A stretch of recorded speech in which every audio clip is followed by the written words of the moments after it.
My name is Bear Siragusa, and this is the Hunting Hound podcast presented by W Hunting Supply.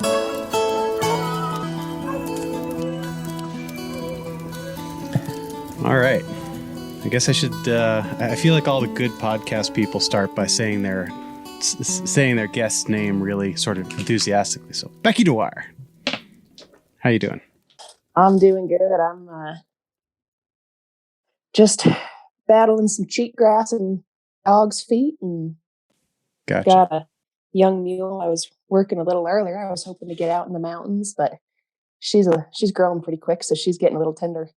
So she's just going to have to hang out here at the place and be on some light duty work for a little bit. So my week's plans kind of got screwed up, but Fell that's apart. all right. Okay, gotcha. How is it with? I've wondered a little bit about that. I know, like with the hounds and the huskies and all these things, you got to kind of work on their feet. You got to run them. You got to road them. To get their feet toughened up. How is that with a mule? Can you toughen up a mule's feet? Is that even a thing? I mean, you can to an extent. Same thing with dogs. A lot of it's genetic. There's also the same kind of controversy of a pink-footed dog versus a dark-footed dog. Right. You see a lot of guys that don't like a white-footed horse or mule. And I think some of that just comes down to their conformation as well and how their foot wears. There's certain things that you can do when you put shoes on them. There's some flexibility there, but it kind of goes back to the saying, no hoof, no horse. Right. No foot, no dog. Yeah, absolutely. Yep. Oh, that's interesting. So do you put any weight in that kind of thing? The color of the foot dictating color of the foot or the hoof dictating the toughness of the foot? It's interesting. Majority of our dogs are dark-footed. I do have a couple of we have a couple of dogs that have pink pads. What I've noticed the most, I have a dog that's dang near all white, and he's pink-footed. His pads are not the problem. The problem we run into with him is in the crusted snow, right around the nail bed. Yep. Gets ate up pretty bad, but it's not the pads or necessarily in between the toes themselves. So that's kind of been a little different, but he's the only one I really have that challenge with. I used to road a lot more on our gravel roads. Did a lot with the side-by-side, did a ton with a mountain bike, and I really enjoyed doing it with a mountain bike. But we're really lucky in the aspect of the property that we have in the surrounding area that they get to run around pretty much all the time. Basically, if I'm home, for the most part, they're loose running around, and roading can be pretty tough on them physically. It's pretty high impact. It is. I will do some, but I kind of prefer to just let them free run if possible. And there's some things you're just, no matter how conditioned they are, you're not going to be able to get away from crusted snow and things like that. There's just some things that it is what it is. Yeah. I mean, that's something that is going to be a reality kind of regardless of how much work you do. I mean, there's I take kind of a little bit of pride in toughening up my dog's feet in ways that keep them sound throughout the entire process. But, once you get that crusty crap on the top where they're dragging the top of their toes through that crust, I mean, you can't callus up the top of a dog's toes. That just it doesn't work. It's not something that's possible to do. So. Yeah, exactly. It definitely presents a unique challenge. Yeah. And it's one of those things, it seems like once it starts, you've got to give them a little bit of rest, or you're just going to play hell the rest of the time you have that crusty snow. It's not going to be something that really gets calloused up. It just gets worse. Right. Yeah. And I mean, and that's something that I think a lot of people don't necessarily understand when it comes to rehabbing, is that, prevention is obviously a key aspect of what we do, but it also, once the dog's foot starts to get torn up, it takes much longer than I think a lot of people are willing to admit or are even aware of for that foot to get 100% sound again. Yeah, geez. I agree with you for sure. And there's, people say, oh, well, what do you do? Honestly, I think the best thing you can do is just rest them. I mean, I'm sure happy enough to put them in an Epsom salt foot soak, but other than that, it's just time off. I mean, you can paint all the things on and soak all you want, but it's just time off and allowing to heal. Totally agree. I like I like getting kind of that crust and the scabs and stuff off, let some air get to it, but ultimately it's going to be, time. Time heals all wounds is what they say, and at least I don't know about that, but at least it's true about feet. Yeah, for sure. And like, it's kind of the nature of the beast too. There's not a whole lot you're going to put on there that they're not going to lick right off. I mean, you can put honey on or whatever, and it's just going to make them mess with it more. You better just leave it alone. And it's pretty far from their heart. Yeah, no, I totally agree. About that. Yeah. Now we've, I work as a veterinary nurse, and we've got all of these ointments and all of these things that we can put on. And, in a perfect world where the dog just leaves it alone, they're excellent things, but it's this sort of like almost mythical animal that you can just smear whatever is on, whatever you want on their feet, and they're just going to leave it there. It just doesn't happen. Yeah, for sure. And it was kind of funny. I was at the vet with the same dog that has the cheatgrass in his feet right now, getting them removed from his ears because I was not able to get them out myself.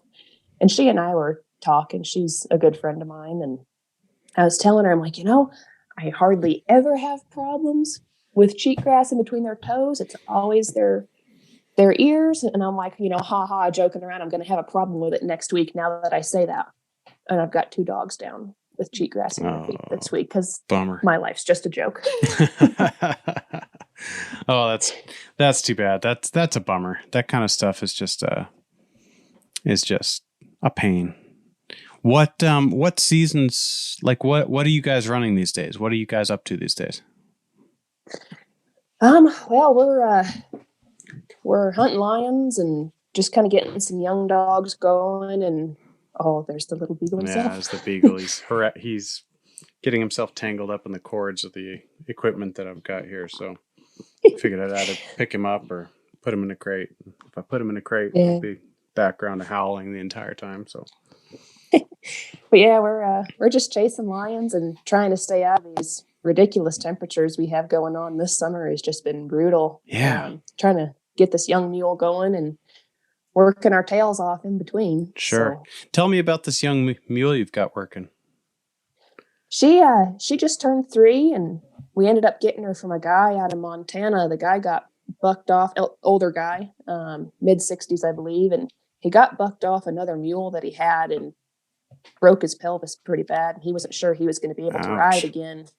So the first question I had was, well, was it this mule? Right. Was it this mule that bucked you off? Yeah. He sent a video. It was not, in fact, this mule, but she's a really nice young mule out of a big old thoroughbred mare and a mammoth jack. And cool.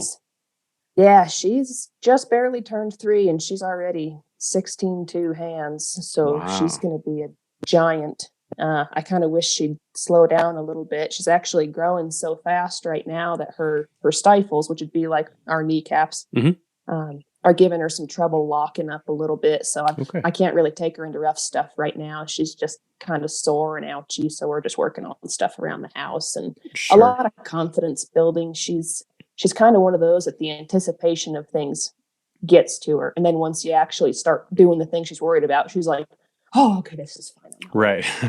So it's the anxiety. That. Sure. Yep. And she's big enough. She could be a handful if she wanted to, but she tries really, really hard and she wants to be your buddy. So that goes a long ways. Wow. That's great. That's great. Is that like the locking up of the stifles? Is that something that she'll grow out of as she sort of every part of her body sort of catches up to every other part of her body in terms of growth? That's my hope. It's pretty common, and especially as long-legged as she is. That's pretty common with horses like that or mules like that. If not, there are some things you can do. You can do some physical conditioning to help. They can go in and cut that tendon. You can inject them. You can scar them. There's different things. But since hers is kind of going on and off, I think it's when she's hitting growth spurts. That's when we're having the trouble. So I just kind of try and tailor what we're doing to if she's hurting or not, because it's enough that like you can hear them popping and you can see it really catches. It's not locking that leg up yet, but it's really catching and bothering her. So Sure. Yeah. I've got 4 other saddle slaves we can use, so I figure may as well just give her the time off. Yeah, no, absolutely. That makes sense, and it's same as with the dogs, if they've got an issue, I think that it absolutely behooves the owner, the horseman, or the houndsman to give them the time to work through that instead of, pushing them through it when they're young and having to retire them, some years before they're ready to retire, or otherwise would have been ready to retire. Yeah, for sure. And that way they're not making that association of every time they get drug out of the catch pen or the kennel or whatever, they start hurting and go, oh, wow, this sucks. I don't really want anything to do with this. Right. Yeah, exactly. How do you get, it's something that sort of fascinated me. I had, I rode a bunch when I was a kid, and every horse that I rode would lash out at the dogs while we were riding.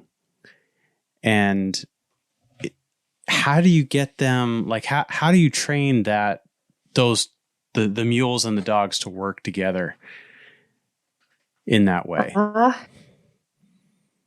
Well, sometimes it's a matter of, if you're going to be dumb, you better be tough. If you're going to stand behind them, you're going to get kicked, and that's just, you're going to smarten up. Right. The little John mule that I have right now, he was a little tough.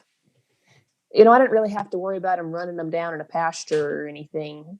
But he was more nervous about the dogs than anything. So he'd kind of get after them, and some of it's just exposure to each other.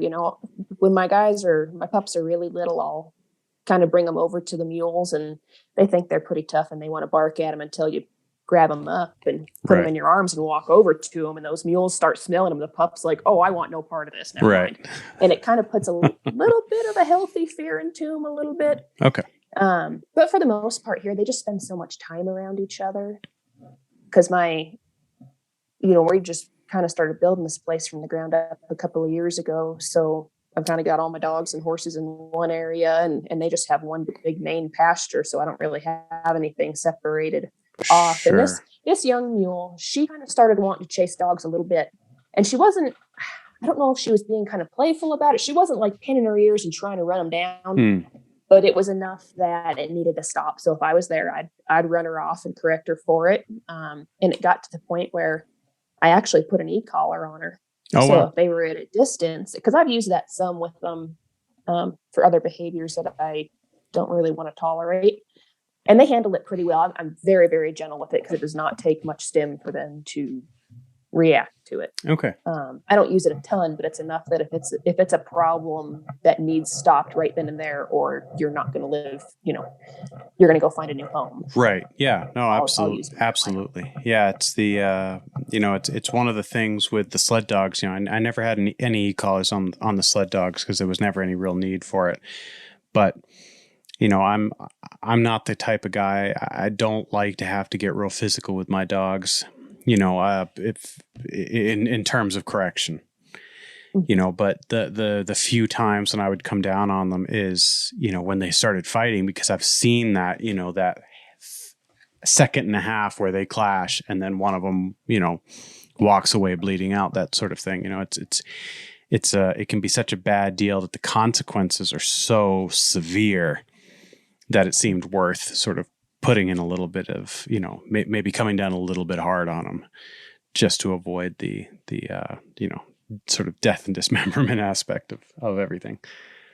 For sure, especially when you've got that pack mentality. I mean, you've got dogs that, they can be best buddies, and then you get one dog that picks a fight and he's getting worked over and by the entire pack. Yeah.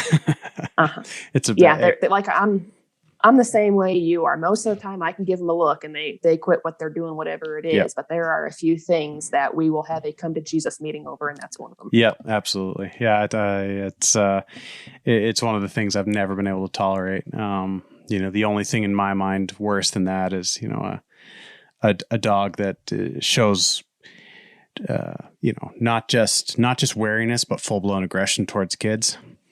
And that, a dog like that, we won't even have a conversation about. That dog's just done, Right. but fighting with each other, that kind of stuff, we'll have some conversations that they won't enjoy, and hopefully they'll it's a one-time deal.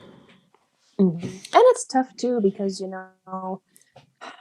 especially if you're on, if you're hunting away from home and you're on or running away from whatever dogs you're working with, there's times where before we really had a place set up, I mean, we were on the road 3-4 months a year hunting out of motels, plus going on. And I mean, most of the summertime contracts we take, we specifically put it to where we can take the dogs with us. So they might be in a dog box. I mean, I might have 15, 18 dogs in a communal dog box. Right. So of course, I mean, they're going to have squabbles. They're like little kids in a road trip. He's touching me. No, I'm not. Yeah, I mean, right.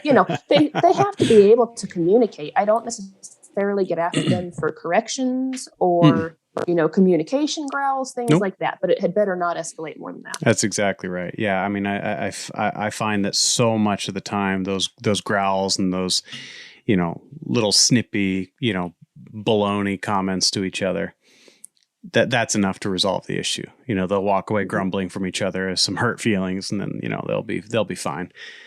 But it's the when it explodes into something bad that, it's time to sort of, lay down the letter of the law and make sure that they understand that kind of thing is just not going to happen. But sure. We've, you've got a fascinating backstory, sort of all of the work you did with labs and sort of how you got to where, you started in with the hounds and things like that. I'm tempted to ask you questions about all of that, but I feel like that's been covered so much. You guys have a relatively new place, just a couple of years, you're sort of establishing a base camp there. Tell me a little bit about sort of that. Once you got into the hounds, tell me a little bit about what your life has been like since you got into the hounds, not sort of what led up to it, but what made you guys choose to settle down where you are? Where are you? What are you hoping to do in the future? Like what do you guys got going on right now? What has my life been like since the hounds? Expensive and loud. Yeah, right. No, honestly, and I mean, if we need to catch up on my background, we can dang sure do rapid fire or questions or something, but I think a lot of the audience has probably heard a lot of it. So we are in northeastern Nevada. We're about 50 miles from the Idaho border as the crow flies, and about the same from the Utah border. Hotter than hell in the summer and colder than hell in the winter, and windy as hell all the way around. All the way around, right. So my husband was raised between western Colorado and central and southern Nevada. So he's always kind of had a love affair with Nevada. And there are really good advantages as far as mountain lion hunting goes for us outfitting. I don't have, we're in a pretty rural area. Like I don't have a neighbor within a mile, and the neighbor I do have a mile away, I could not have handpicked a better neighbor. Oh, cool. And so it works out really good. They've got kids in Montana and grandkids in Montana. So if we take off, they feed for us. If they take off, we feed for them. If we take off, they feed for us. And so it works out pretty good. And then he actually kind of manages the vacant property around our piece for a rancher across the state who I've never even met in 6 years of living here. Okay. So it works out pretty well. That way for the dogs, like we jokingly call the place Hound Dog Disneyland. Sure. Cool. That's awesome. Did you guys buy a property and start building the infrastructure from there? Or was there some infrastructure there already, or? We did. Actually, we spent 5 years living in a 350 square foot 2-room bunkhouse that we rented, and we were able to rent horse pasture behind the house for them, and then for our horses and mules. And then we rented a little property down the road further, several miles, for the dogs. So we were separate from the dogs for quite a long time. And we kind of had to do that beforehand too, except for when we would go back to Colorado in the summers. We had them at my husband's place there, or at his parents' place, either one. Mm-hmm. So that's difficult. Like looking back at it now, having my dogs here, and Cleve tells me I'm uber paranoid about the dogs in general, but it would be really hard for me to go back to not having them right with me all the time. Sure. Just being worried about anything, especially in the summer or the winter. Mm-hmm. So we did that for quite a while, and then we bought this chunk of property here, and it was just grass and sagebrush. I mean, there were no utilities, no nothing. There was power to the corner. So the first 3 years we had the dogs down here, and then we put in utilities. And then actually that wonderful neighbor of ours, they were getting rid of a pretty darn nice single wide trailer to put something indifferent on their ranch. And we had just happened to say, hey, if you hear someone trying to get rid of a fifth wheel or whatever, good size fifth wheel or single wide or something, Sure. Could you let us know? Because we're going to put that in. And then eventually we're going to put a log home on the property. Mm-hmm. But we're just kind of trying to do things maybe a non-traditional way, I guess. Sure. And they said, well, the ranch is getting rid of one. Why don't you come look at it? So we hauled it 25 or 28 miles here, and here it sits. So we're just slowly putting in, we got our dog yard put in for the most part. And you and I kind of talked about that. Yep. I've got it in, but certainly not how I want it. Right. It's blowing away every now and then, I hear. Yeah. Well, I think I somehow lost you. I can still see you, and I can hear you great. Well, we'll carry on this way because somehow I can't see you. Strange. Yeah, we had a pretty bad windstorm the other day, and I walked outside to the dog yard and kind of started looking around. We've got all of our trailers lined up, and I'm like, that camp trailer wasn't on its side when I went in before this one. Oh, that's cool. Oh, so man. yeah, we kind of have some extreme weather. So it's just trying to get everything set up to where it works easily and you can have stock. Right. And you're not fighting everything in the winter or in the summer, just trying to make it easier and more comfortable for every critter involved. Sure. Yeah. I mean, that we've got a little bit of the same issue here, just in terms of wind. We're kind of tucked in now, which is nice, but some of the places I've been, we're so far north that the tree line isn't that high. So we end up pretty exposed pretty quickly. And that can be really challenging. I don't think people, I think people think, well, you just nail on your doghouse roofs and, put a couple of cinder blocks around their houses and you're fine. It's not that simple. I've had to go, down to the tree line looking for dog bowls and things like that, that have just kind of blown away. And, especially during the winter time when it starts to blow and snow at the same time, that can be really challenging, especially when you've got the livestock on top of everything, kind of keeping everybody happy and healthy can be a real pain in the butt. It really can be. We're kind of in that, I don't want to say weird cross country where it's going from like high desert to almost alpine, kind of like the draws. Some of them have quakies and pines and rose bushes and all that, but the flats are cheatgrass and sage, or you might have a couple of cedar trees, but it's not like southern Nevada where it's all cedar trees and pinyon pine and sure, and stuff like that. So it's definitely been a learning experience. And the hard thing for us is the way we're kind of like we're out in the valley, but we're like 4 miles from the base of a mountain range. Mm-hmm. And then we have another very large mountain range on the other side of the valley from us. So it kind of creates a really weird wind vortex, I guess, where there is no predominant wind. Okay. It just blows however, wherever all the time. Sure. So it makes it really hard to like plan things out. Like most of the places you can be like, oh, I'll face my doghouse this direction. Right. And that'll be fine. Not the case. Right. And we've tried, and it's hard in the summer too. Like, we've tried, and they have good adequate shade, but I'm like, oh, I'd love to put up, shade sails. Sure. except they become literal sails when you have 80-mile-an-hour gusts and 50-mile sustained wind. And it definitely makes things complicated. And I'm personally not a big fan of kennel setups for permanent living for dogs. Just personal preference for a few reasons. So I have most of them on tie outs. You know, if a bitch has puppies, she's in a kennel, or if she's in heat, she's in a kennel. But it definitely presents some interesting challenges. It's that's a debate that I've not really engaged in that much. You know, people look at the chains and they automatically think, well, it's cruel. And you know, the reality is that, you know, the chains allow them to be social, but it also allows them to pull back. It allows them to get that alone time. It allows them to, if they're not feeling it, if they're tired, if they're hungry, if they're sick, they can pull back and be alone without needing to worry about being accosted by anybody. And exactly, you know,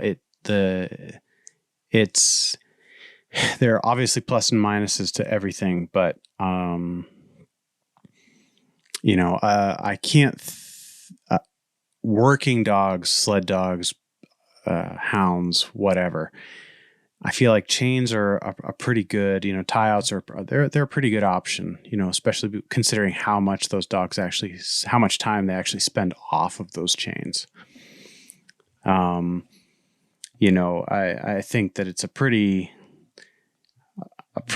bummer life for a dog to just, you know, spend its entire life on a tie out. But I don't know if that life quality is going to be any better for a dog spending its entire life, you know, in a little kennel either, you know. But you know, I've had dogs that if I had them in pens were so stressed out that,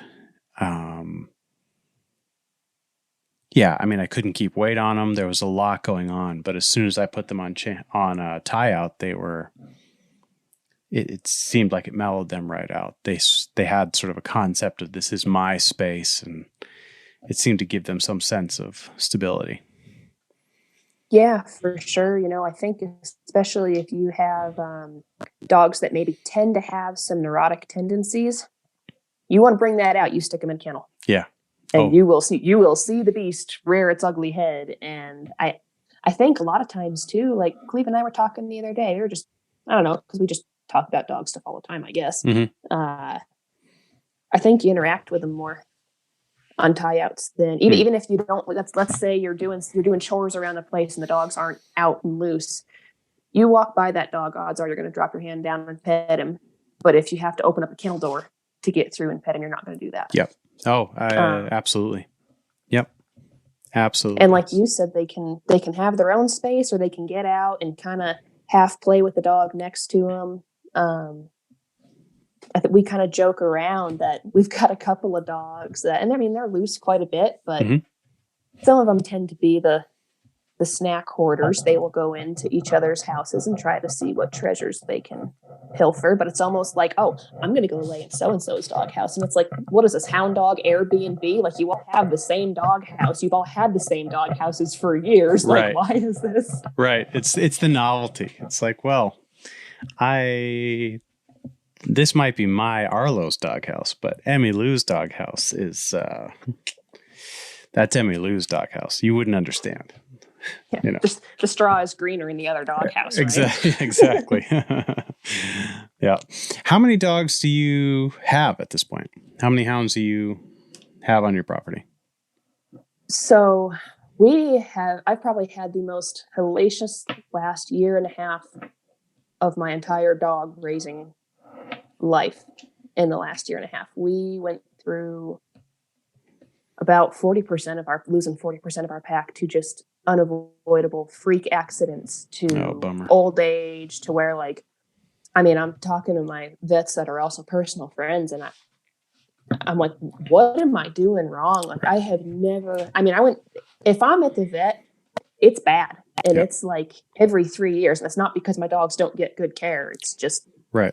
You know, after 20 years of dogs, you can handle most things. You know what you're doing. Yeah. And it was, and it was to the point where it was like, it was really bothering me because it's like, I know this is nothing I'm doing and it's freak stuff that can't be avoided. And it's just a matter of, you know, your percentages go up that much by how many dogs you have. So I think right now we have one old timer that used to be ours that got retired here.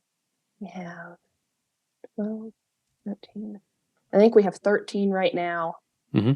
We have another dog coming, and then we've got 6 or 7 puppies coming. Cool.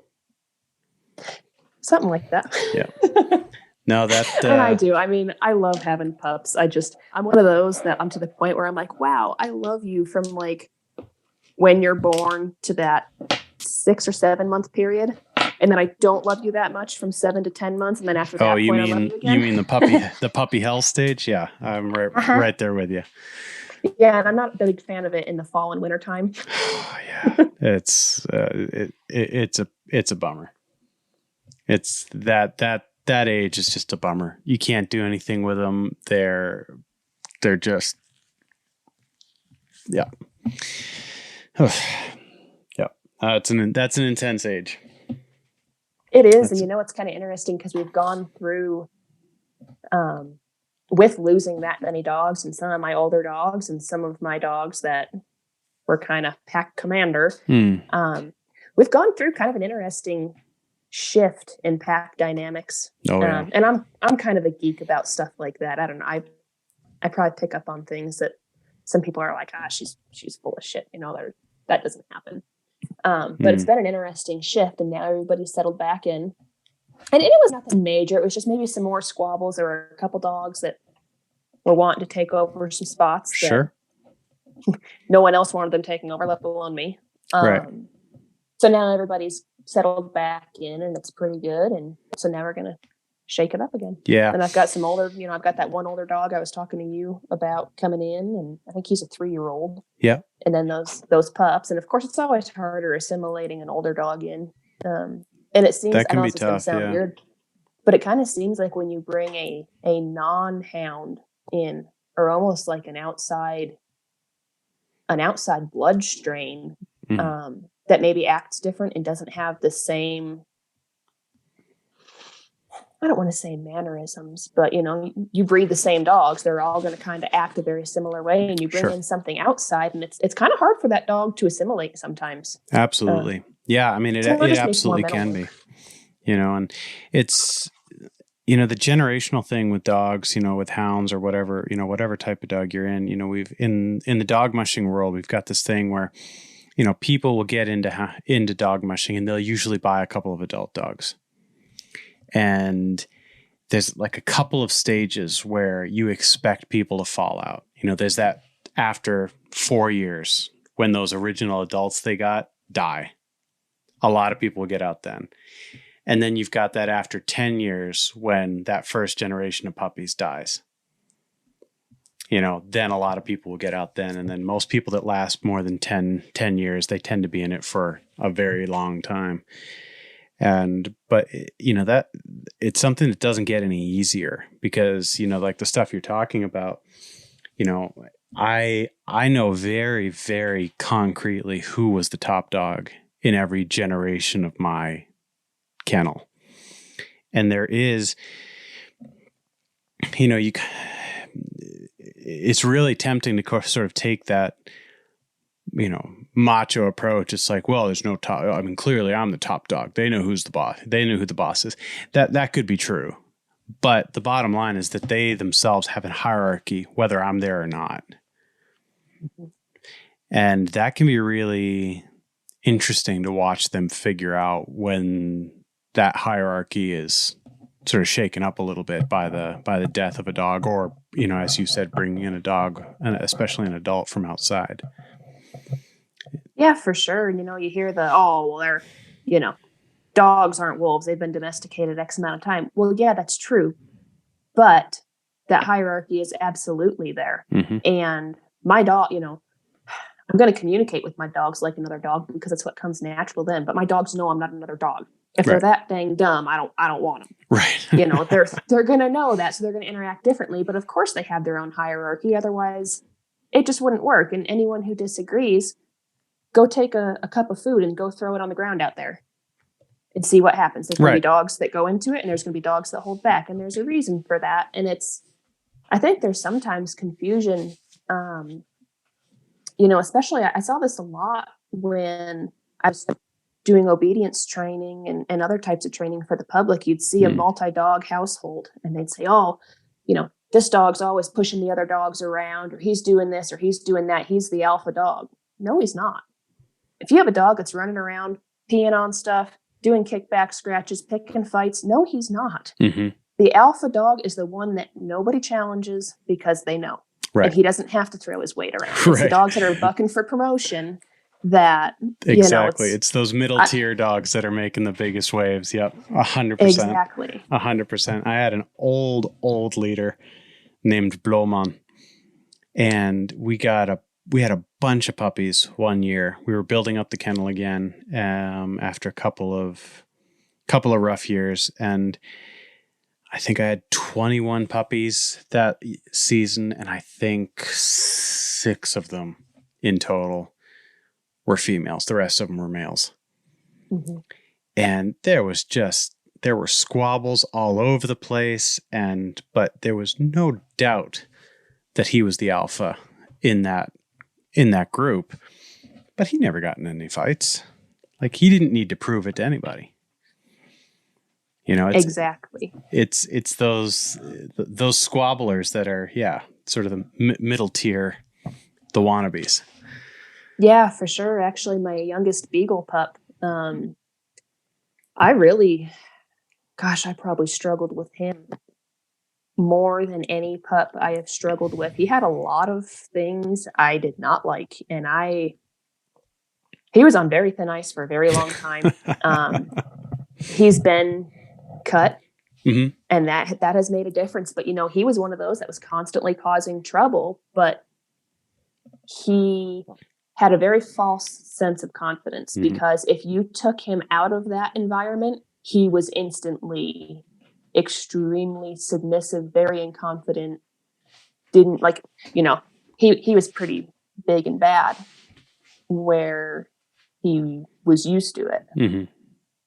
But it was almost like he was trying to convince everybody else that, I don't want to say little man syndrome. But now that he's gotten older and we've established some guidelines, mm-hmm. and you absolutely will not do that, and this is acceptable, and he's really gained some self-confidence, and that goes a long ways, and he's really turning into quite a nice little dog now. Good. And yeah, not so much living up to his name of Geronimo. Gotcha. Of course he's named something like that. He would have mm-hmm. he would have to be. Yep. Let's talk a little bit about the beagles. How many beagles do you have? I mean, I assume that you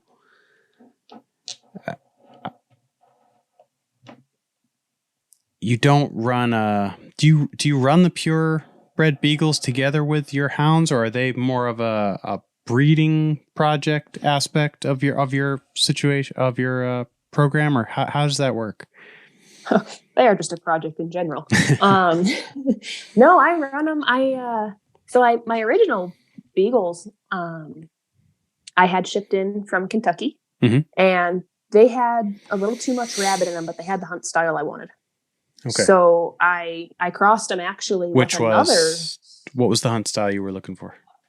So out here for what we do and the type of conditions we have here in Nevada, you need a dog that's going to go just step for step. Mm-hmm. Almost the kind of dog that, I don't want to say, I've used the term like brace beagle in the past, or like a walkie-talkie, some guys call them, where it's, nose down every footstep of that line or whatever you're trailing at the time.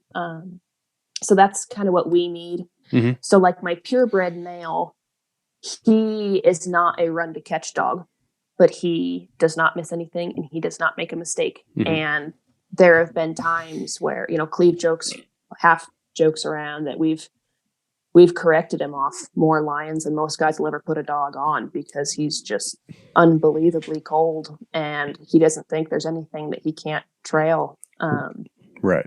And there's been times that there's been a lot of people that they're like, they're full of crap, whatever, and then they come out and they hunt with us and they're like, I had no idea. Like, until you see it, it's unbelievable. So I have those purebred, and I have the Geronimo as a half brother to him. I had his full-blooded sister that I was planning on crossing, and then she's one of the ones I ended up losing in a freak deal. My biggest breeding regret is actually cutting that Hui male. There was some fighting issues going on with him when he was younger, and what I did not realize at the time was because he's little, he was getting stepped on in the dog box, and it was a consistent problem with one dog. And they were still kind of my experiment at the time, so I'm like, you know what, whatever, just cut him. And every day, I wish they would regenerate, but they don't. That's a bummer. Yeah, no, I've been there. That's a bummer. Yeah, but we've taken some other dogs that have been crossbred with beagles out of Arizona, and we've crossed them back to my beagle's father. So we've got everything from a full-blooded all the way down to a 32nd.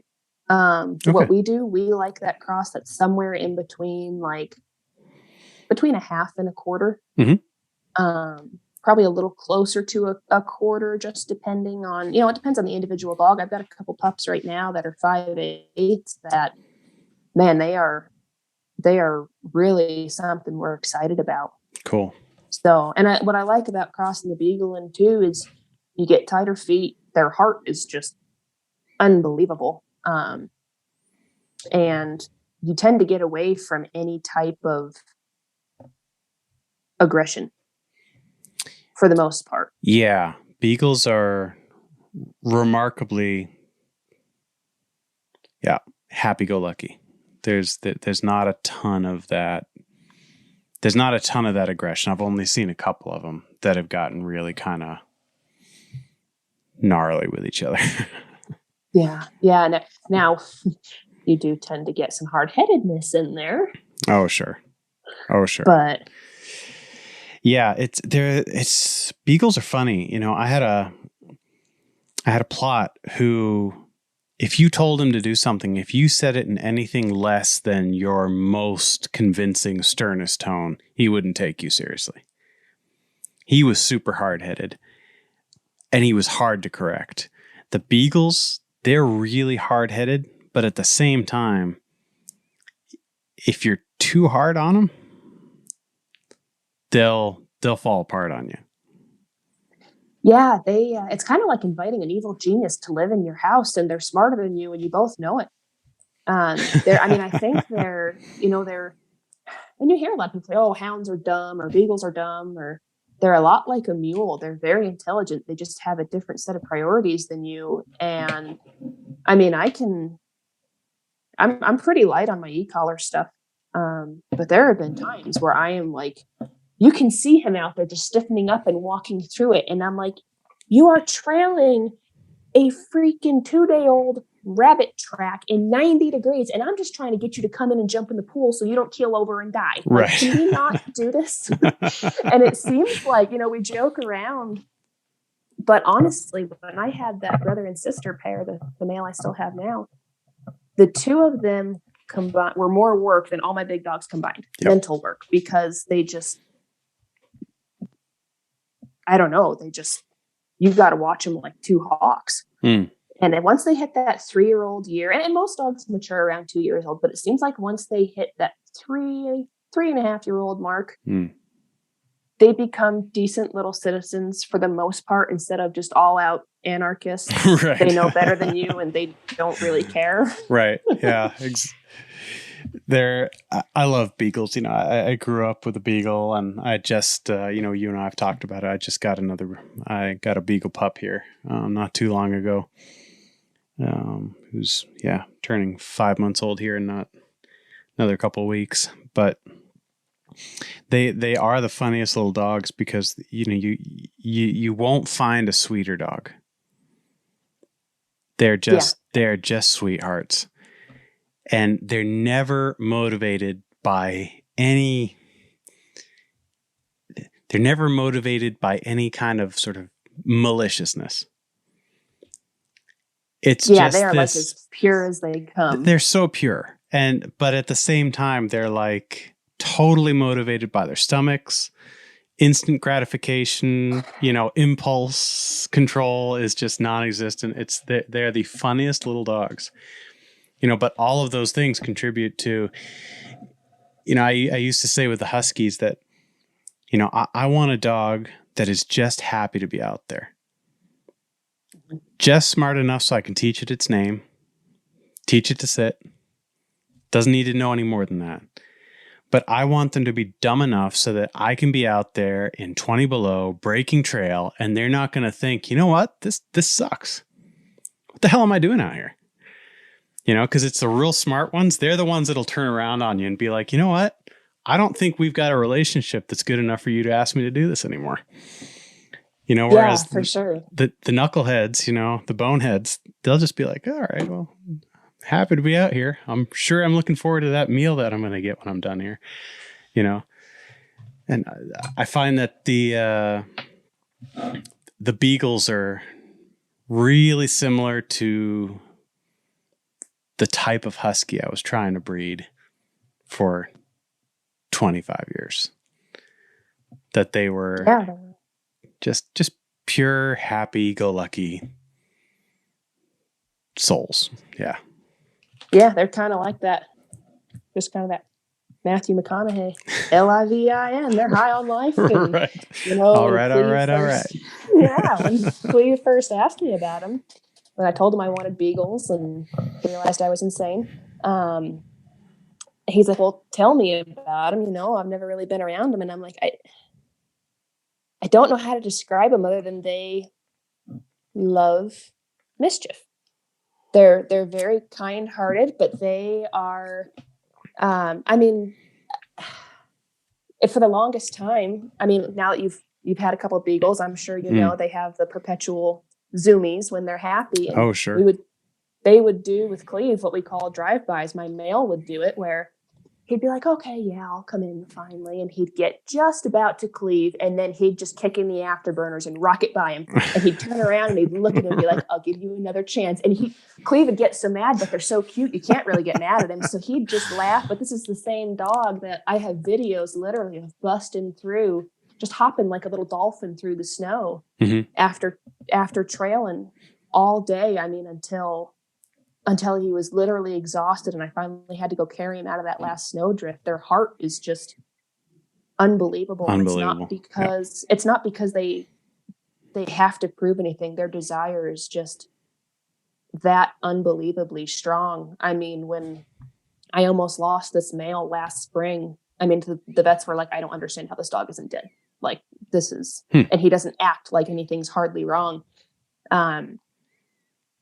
The next day I had him, and he had to be on crate rest. Like he was on death's doorstep, and he was mad because he was on the lead and he was still trying to trail while he had an IV hooked up to him, and literally a quarter of his tongue was falling off from side effects. Yeah, it was the only way I knew he was as sick as he was it was probably 85 degrees out, and I've got a little pool tractor tire pool here that's sunk in the ground for them to come jump into.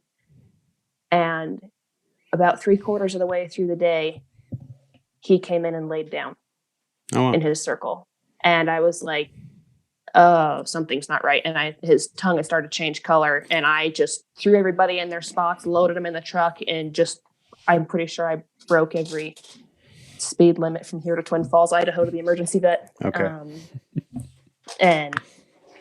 But yeah, like what works out good is if we're building fence, we can pretty much just let them go because we do a lot of fencing contracts for like BLM or Forest Service. So we're out building rangeland, barbed wire, for some rancher in the middle of nowhere. So it works out great. And we had one that was way out in the boonies when these dogs were probably, 3 years old.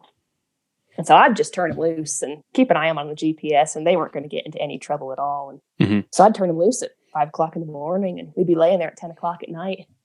And my brother-in-law would go, is that those freaking beagles I can hear out there trailing? Yeah. And I'm like, yep. And they'd come in the next morning. One of them might be 3-legged or just exhausted, and they'd come in, time up for the day, and turn them loose again. And they just go, and it's that hard-headedness. It was kind of funny on the same job. My brother-in-law hadn't had any experience with him at the time. And that male of mine that's hard-headed, I think we had taken my nephew down in the evening to go shoot some cans or something while my brother-in-law cooked dinner. We come walking back into camp, just our wall tent camp, and he goes, God, that dog is hard-headed. And I'm like, yeah, but why? What? He's like, he came in the wall tent and I grabbed him and I kind of threw him out. And by the time I turned around and got back in the wall tent, he was already back in there. Like, yeah, that was no big deal. It didn't faze me. He goes, after 3 or 4 times of that, I just gave up and he did what he wanted and then he left. Right. That's basically life with a beagle. Right. Oh, absolutely.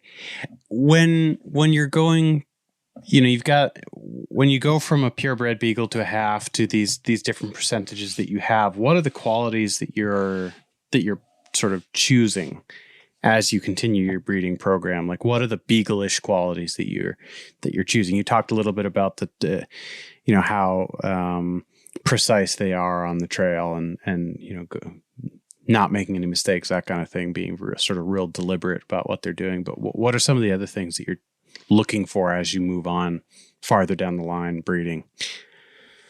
Definitely the nose. Not that the dry ground dogs have any lack of nose. We like a smaller dog for several reasons. And I think a lot of people call a 60-pound dog a 40-pound dog, but I like a 35, 40-pound dog. They're tougher. They hold up better.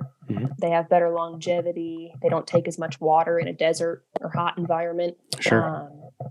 I don't think they get cold as easily either. Now, that's depending. We've got one beagle cross that she has the coat of a rat, and she does not tolerate the cold. And then I have this half male and then the full-blooded male that I swear to God, they have the undercoat of like a Malamute. I mean, I've got to sit there and strip them out. Right.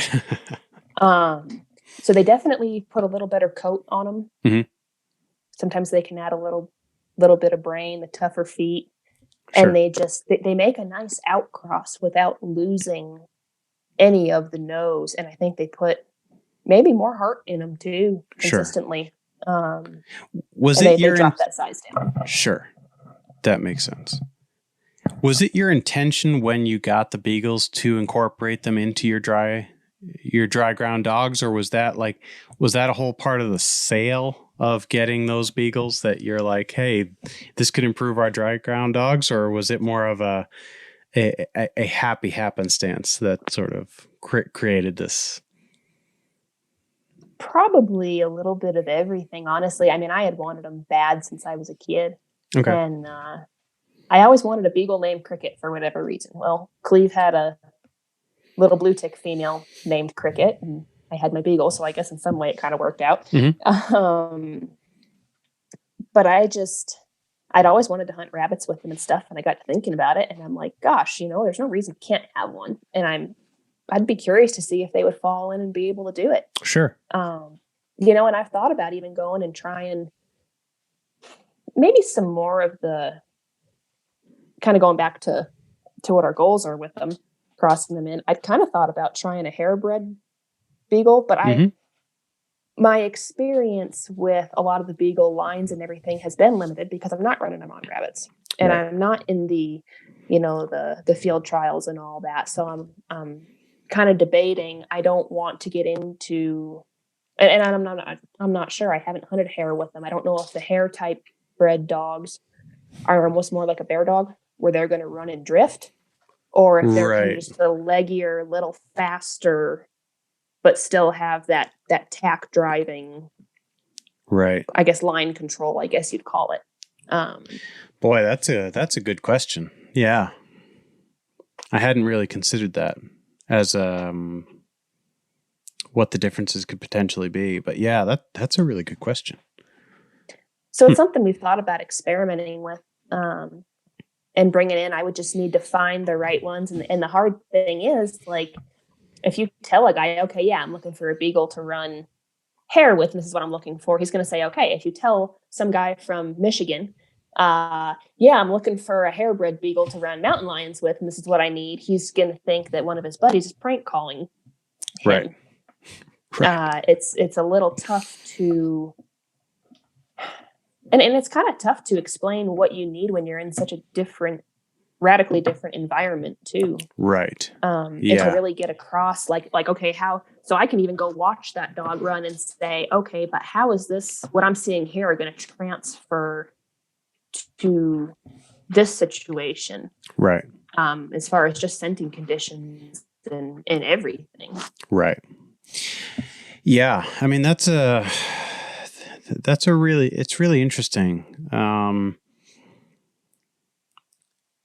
Yeah, boy, that is a really good question. I want you to figure this out and then come back and tell me about it, because that's a really good question, because the beagles we've got here, they brought in a bunch of good beagle stock, and then they had to really start breeding very specifically on dogs that could function on their own. Because the beagles tend to be kind of a pack animal anyway. But the tradition here is that you only run the single dog. Okay. So they needed. I think you were talking about that with Bob Ford. I was listening to that. Yeah. And so it's made the needs here a little bit different than they are, maybe some of the other places. Not to say that that beagles from here couldn't go over there and do okay, and beagles from over there couldn't come over here and kick butt. But it's that's a really good question. It was because that's something I asked Brett Vaughn about really early on when I first got into these hounds. Was why, like, in my mind, a dry ground lion dog is sort of the ultimate trailing machine. And was just like, well, why isn't everybody just running dry ground mountain dogs, or dry ground lion dogs? Like, you would think that if they could track a 3-day-old lion track in, Nevada, that they could then, a bobcat in Maine or a fox over here in Norway would be a piece of cake for them. And it's fascinating to me how how skills translate in really interesting, sort of unpredictable ways. For sure. And if we really wanted to start a fight in the comments, we could just ask the question, well, is cold nose learned or genetically inherited? Right. Because that has led to some heated discussions amongst people before, where it's all dogs have the same nose capacity. Some just have a stronger desire to cold trail than others. Right. Yeah, that would be a whole other podcast. That's a whole other podcast, and potentially the last podcast I ever do. Yeah, no, that is fascinating. It's we have a similar discussion in the dog mushing world too. Just in terms of, do the very fast, hard driving dogs, is it easier to train a lazy dog to work hard enough? Or is it easier to train a hard driving dog to bring it back a little bit so that they can hang for the length of an Iditarod? That is an interesting question. It's depending on who you ask. I'm of the opinion and that you can get a lazy dog to function at a level that's high enough, but they still maintain that ability to take care of themselves. Mm-hmm. So you're going to have a dog that's going to function for a lot longer. The hard driving dogs, you may be able to take those dogs as 1.5, 2-year-olds and win everything there is to win that season. But then you've allowed those dogs, you've misused that dog's sort of predisposition to go balls to the wall. And that dog's not going to be able to do that again. That is a very interesting. I'm going to be out here working in the dog yard, like mulling that over in my little twisted mind for the next 3 weeks, and I think it's interesting. In my opinion, I mean, the sled dog guys are the end all be all. I mean, they've got everything figured out from nutrition, conditioning. I mean, it's just, and I'm not saying there's not bad. I mean, there's bad apples in every group that Sure. do not do the things they should animal husbandry wise. Sure. But as far as just extreme elite athlete, I kind of think they're it in a lot of ways. And they don't maybe take the shortcuts that some other groups do. And I guess it, when you get up to an elite level, like say Yukon Quest, Iditarod, Right. Any of that type of stuff, of course you're going to have a higher level of care and expectation there. You would hope anyway. Yeah. I mean, and the sled dog guys have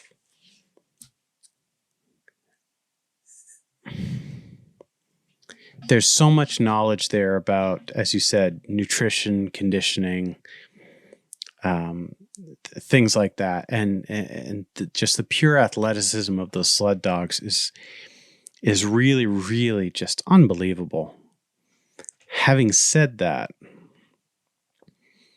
the dog mushing guys, and you've got a big team of dogs, and you tend to look at that team as a unit, as a single thing.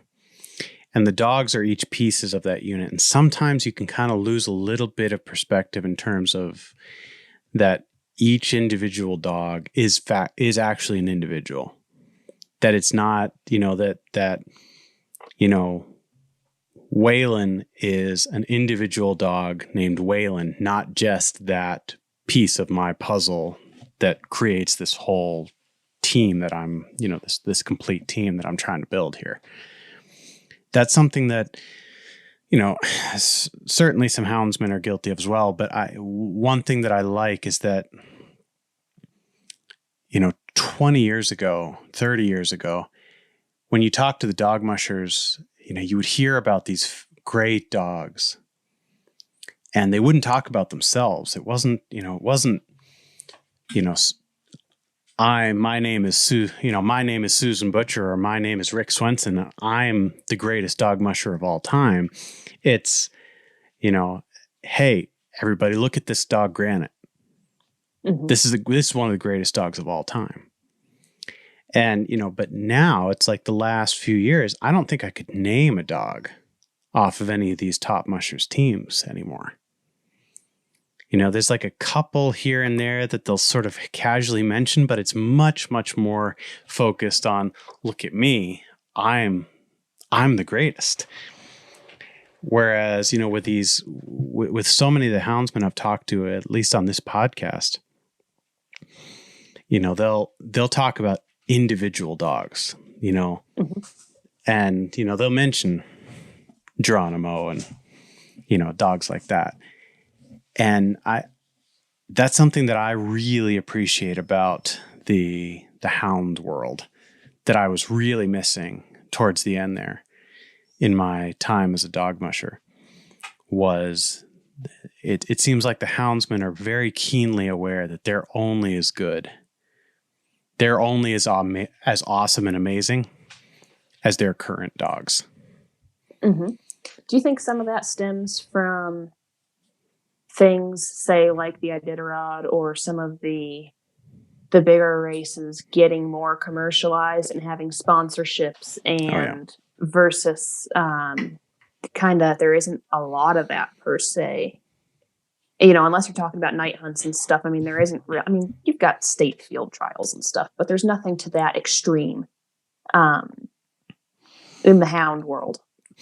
I think so. I think when you start boiling things down to speed, one way or the other, you boil it down to, how fast that dog can run 25 miles, how fast that team can run, 1,000 miles, how fast that dog can,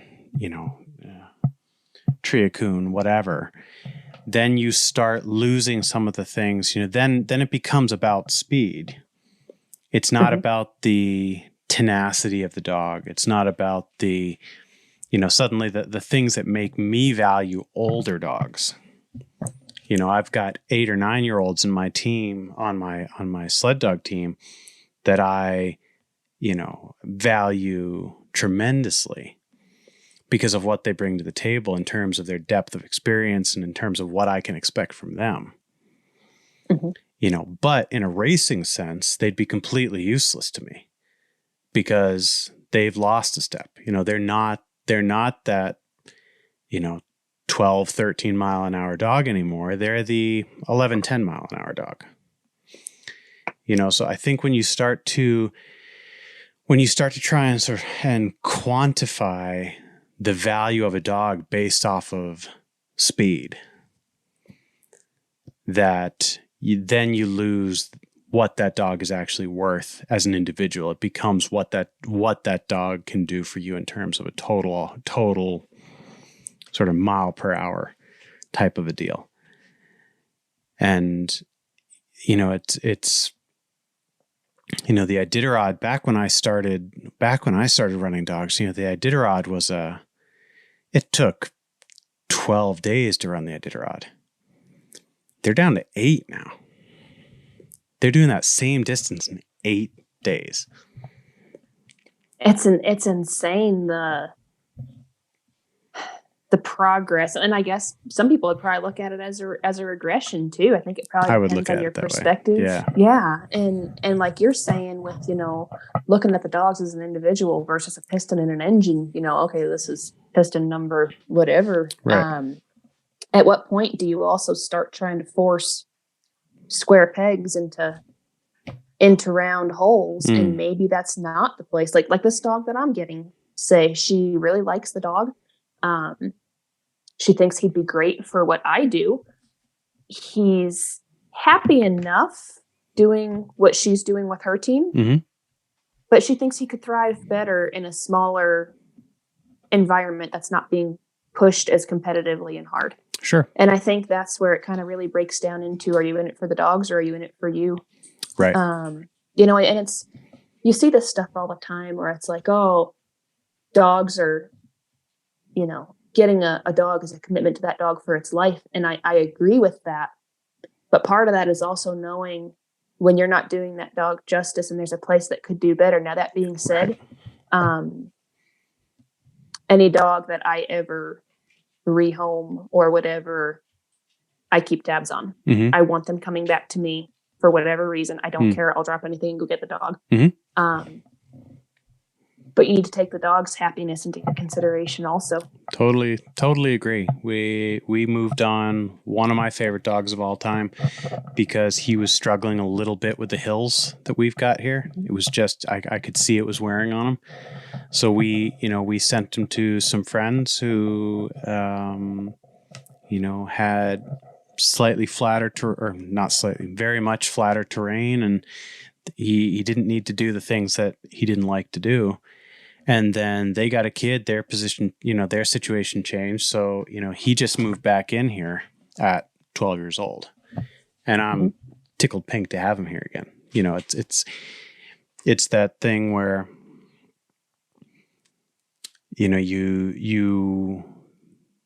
I think that you touched on something that's really important that a lot of people, especially people who have pets, don't understand is that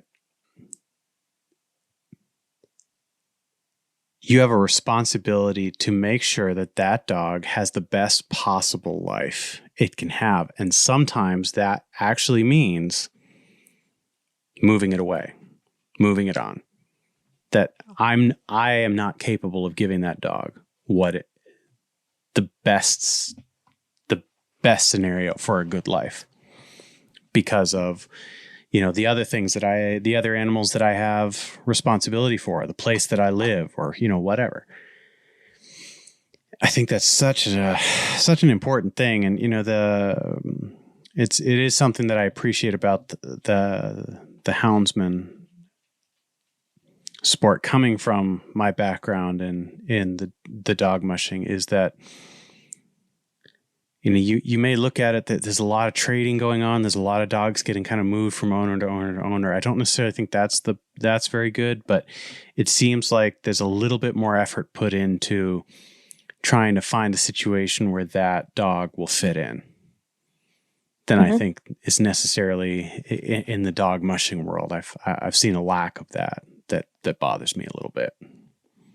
And that may be, and we could even break that down all the way to going back to the kennels versus tie-outs debate, where people think it's cruel. And it's like, well, okay, but that dog that's on a tie-out can sit there and lay down next to his buddy, or he can go in his doghouse, or he can watch that rabbit run around, or he can watch the world go by, versus the border collie that's in a crate or on the couch 8 hours a day while its owners are at work with absolutely zero mental stimulation besides hearing traffic go by the house. Right.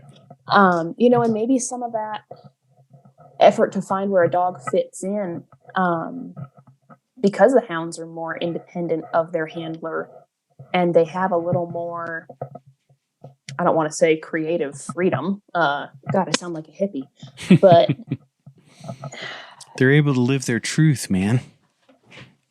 Honestly, maybe they're less micromanaged, so they might be able to slide into a hole a little easier than say a dog that's right there with the team all the time, and he's got to be what he has to be, right? Because your team's only as strong as your weakest dog, right?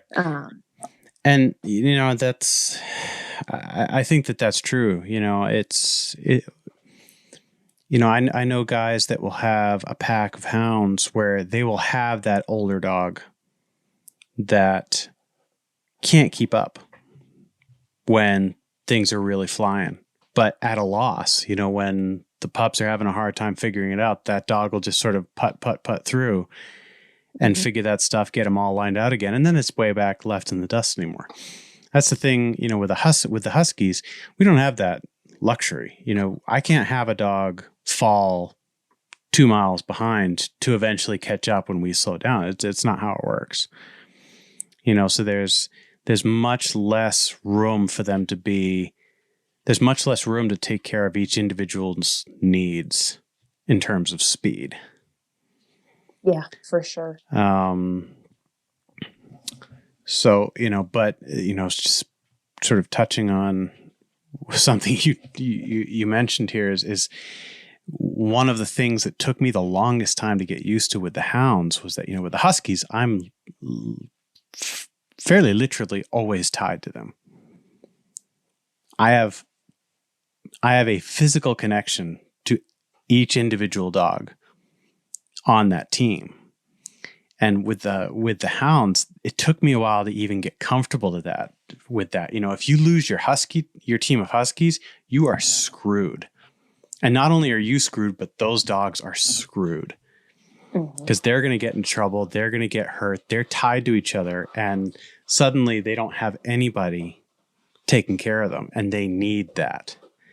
But with the hounds, just that ability to sort of let them go and just release, like just take a step back and watch them disappear into the ether. That took me a long time to get used to. It was still that sort of half panicky, lump in the back of my throat thinking that what if they get hurt? I may never see this dog again.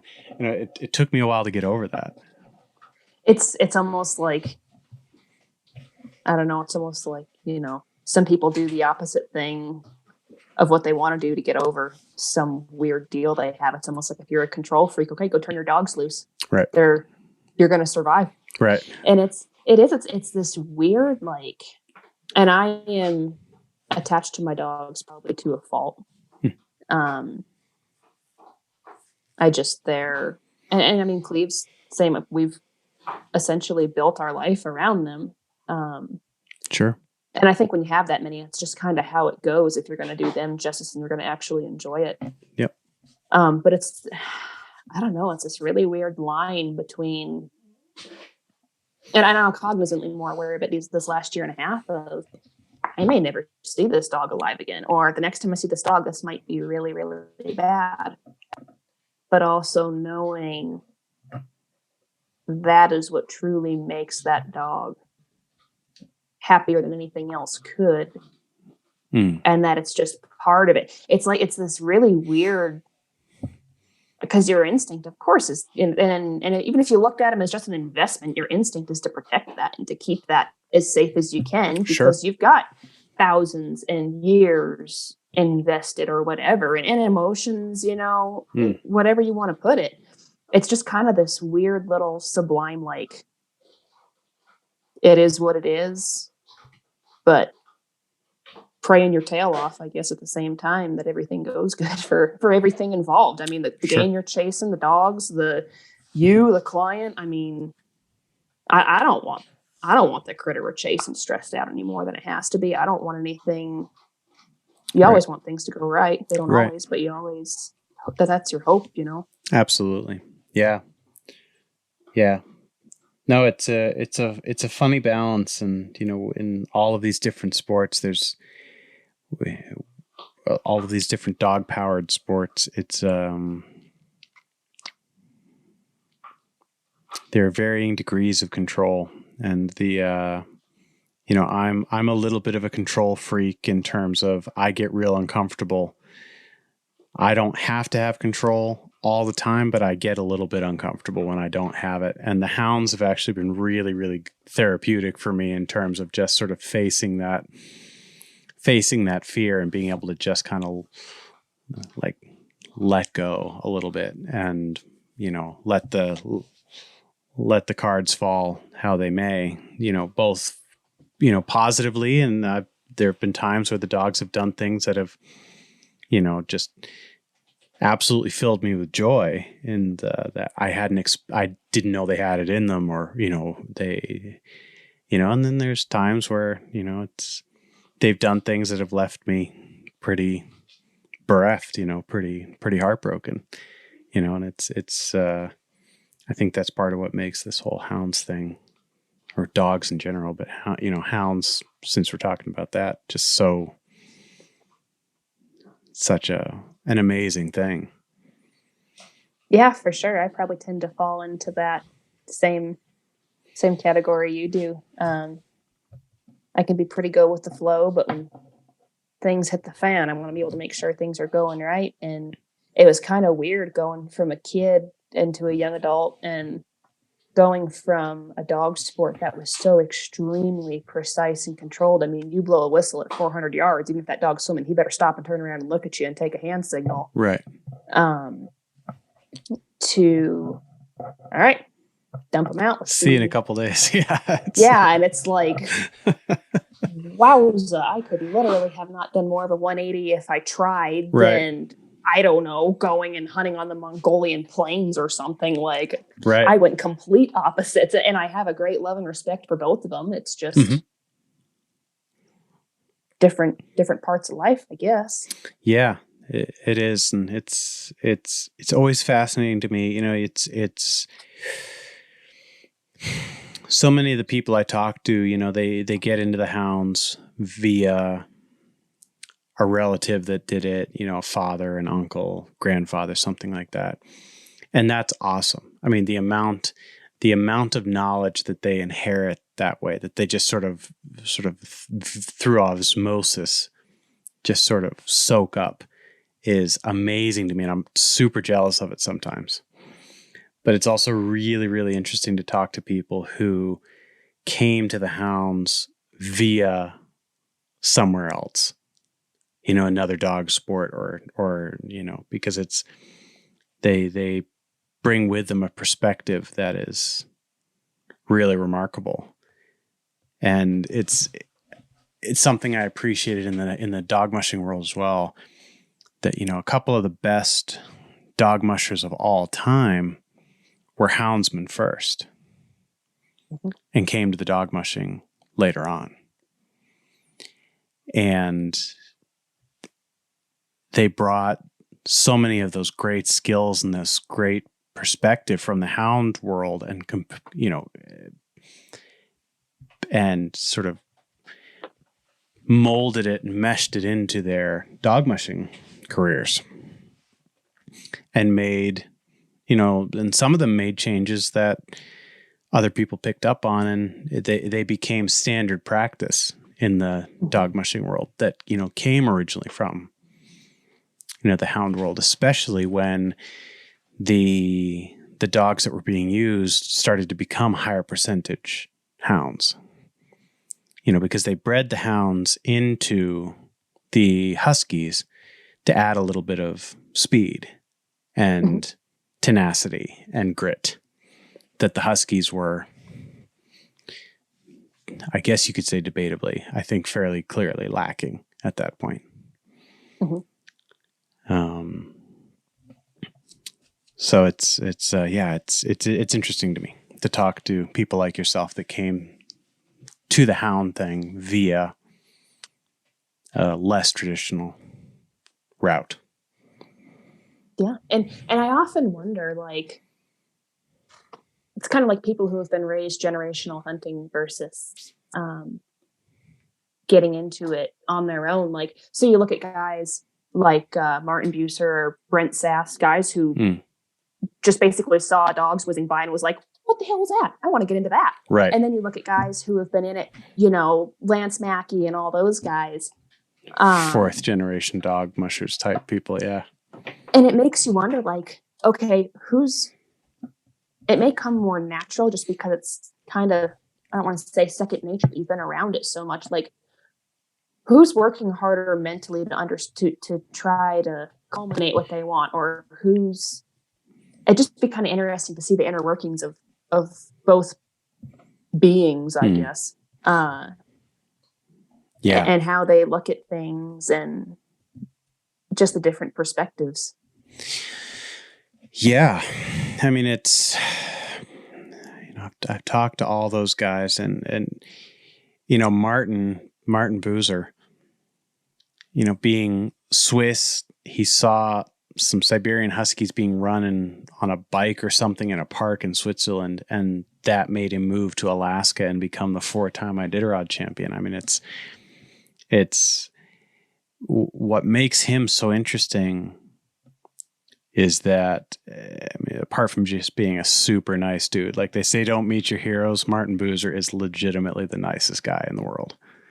If I ever go to Alaska, I don't care if I go anywhere except his place. You got to go to his place. You can drop like the other kennel tours, like, no offense, guys, you can drop it. Yeah. Like, you don't need to go to Jeff King's place. You don't need to go to some of these other places, but go to Martin Boozer's Happy Trail Kennels. Martin, go and see Martin or Dee Dee Genre. Yeah. Those are two of the nicest people on the planet.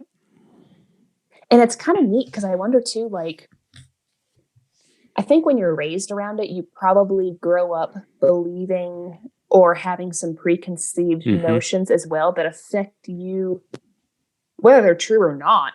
And I don't even want to say biased, but you hear things repeated from a young age and you just, well, that's how it is. Right. Versus you have to create your whole mental thought process from the ground up if you're coming in as a outsider or whatever. Right. And you don't know anything about it. And it's like, just kind of neat. The psychology behind it, I guess, is kind of neat. It is very interesting. Yeah. It's the difference between, it's always been done that way, and I've actually thought this through, and, then you get somebody like Dallas Seavey, who's third or fourth generation, but has that super analytical mind. So he's, was probably a pretty big punk when he was a kid. So he questioned everything his dad said. And ultimately it turned him into this, maniac with all of that sort of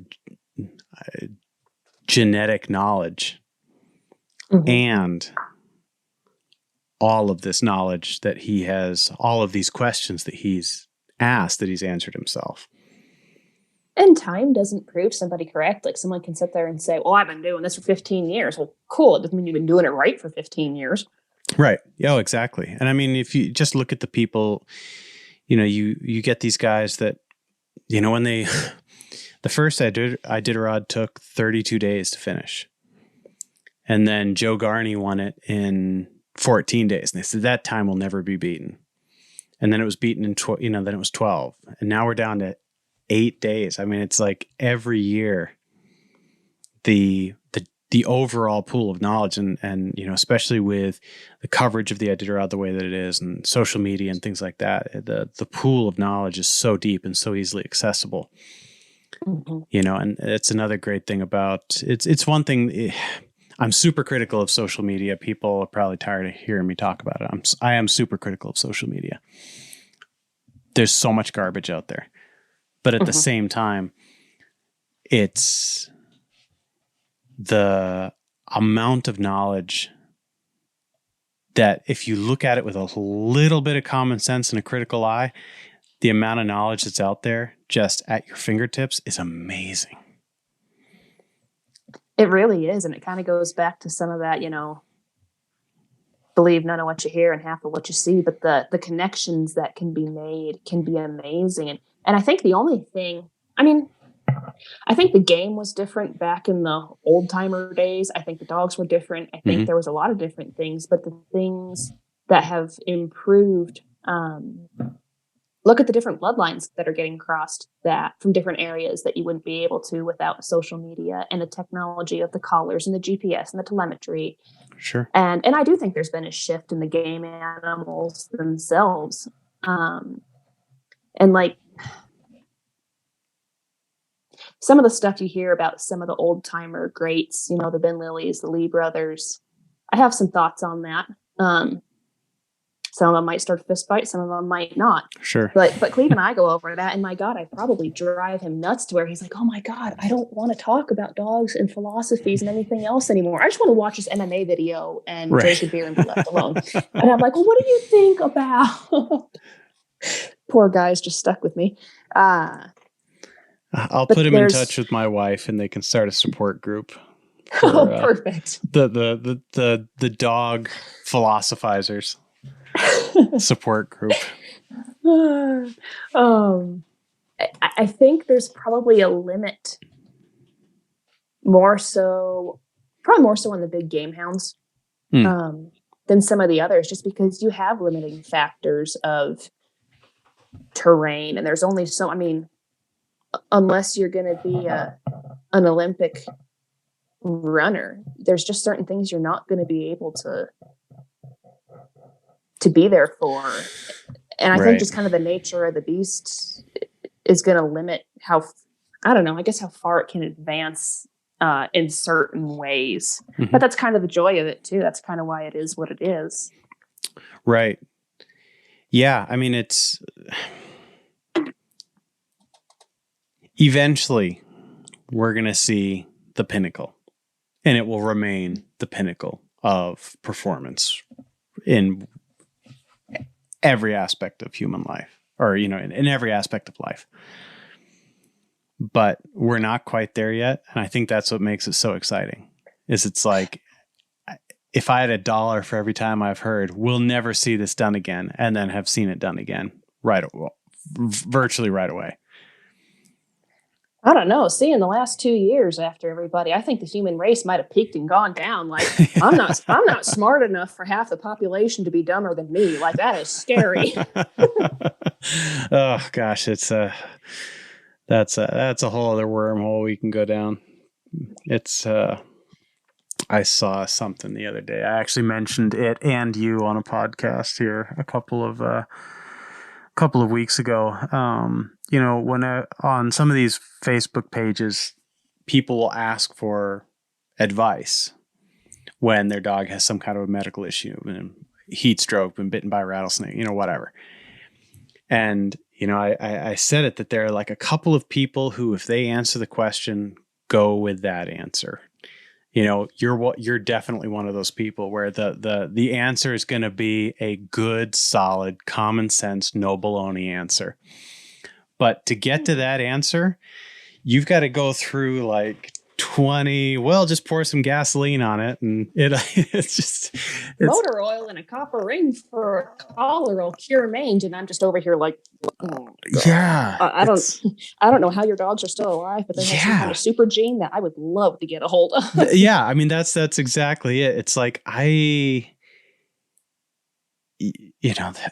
there's a couple of times where It's been like, I want to breed to whatever iron stomach, super immortal being that you're running, because that they're alive right now is a miracle to me. We need to like find those chihuahuas that live in like the trailer parks that have gotten hit by a car 3 times. They have one eye and they live on a consistent diet of nothing but cigarette butts and chicken bones. And Right. they're named Lucky. Methamphetamines. And yeah, exactly. Never die, live until they're 21 years old. Yeah. I mean, I'm pretty sure that's just out of spite. But yeah, I'm pretty sure that's what we need to find. Yep. No, I've thought about that. And, you know, there was an old guy out in Alaska years ago, like 35 years ago. And he had all of these insane ideas about, you know, if a dog had pink feet, it needed to be put down. You know, he would call that dog right away. If the dog slacked off, call it right away. If it didn't eat its dinner, call it right away. And he had all of these ridiculous things that he would do. And, you know, none of it made any sense. But, you know, after 30 years of just taking away dogs for these insane reasons, what he was left with were these insane, invincible monsters that you could feed cornflakes to, and they would go for weeks. Mm-hmm. You know, so it's like, I would never want to be like that, but I'd probably buy a dog from someone like that. Yeah, for sure. I mean, everybody has their place. And I think now one of the nice things about social media is if you want to put the effort in, there are other avenues other than just a straight article. Because a dog that might not work out for me might work out really well for somebody else. I have a sister to a dog we have here in the dog yard, and she's over on the other side of the state right now. And that gal has extremely successful, well-bred Salukis. Okay. She's pretty big in the sight hound world. Mm-hmm. And she has the sister to one of our really good dogs here that jumps rabbits for her Salukis. Wow. And she will not jump a cottontail. She only jumps a jack. Wow. And she taught herself that. And that dog thrives in that environment. I've had some dogs go that do really well in active pet homes.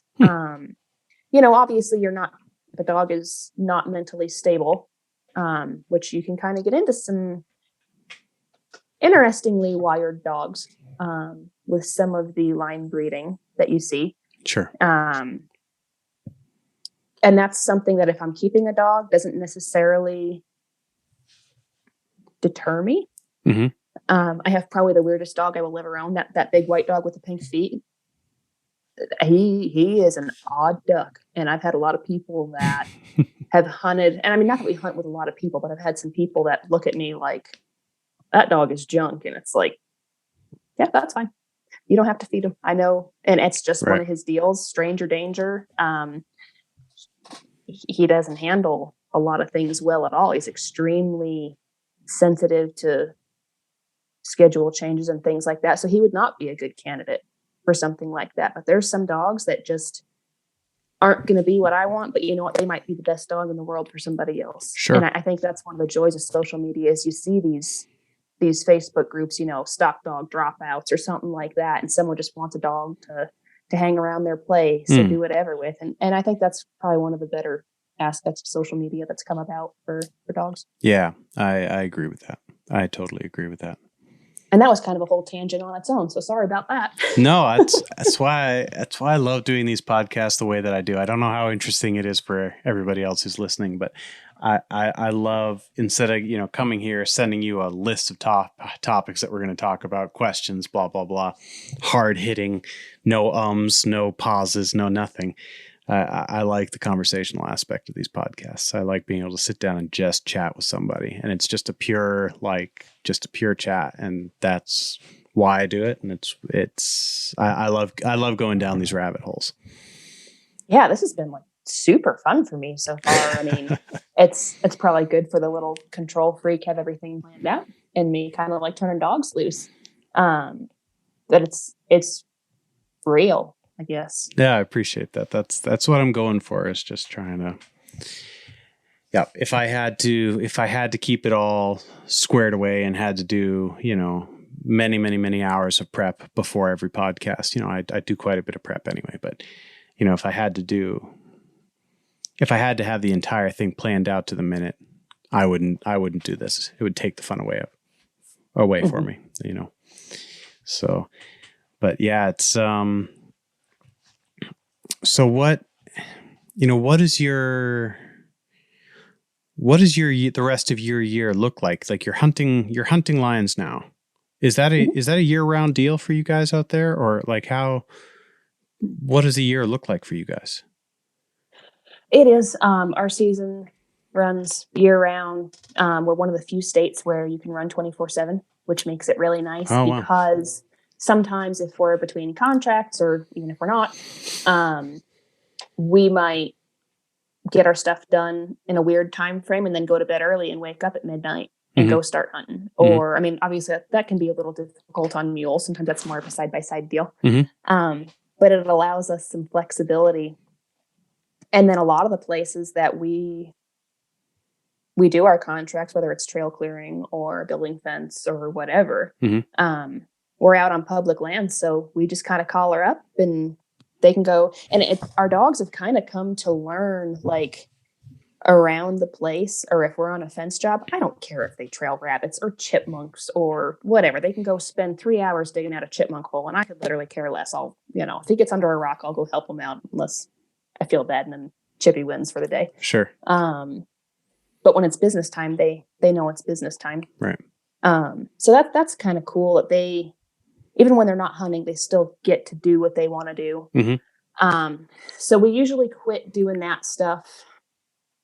It just depends on the jobs, and what other stuff we have going on. Like this year, we're taking my dad on an elk hunt in Idaho, so that's going to take up some time. Yeah. So it really just depends on the year. I mean, some years we're always busy, especially putting a place in. It's like,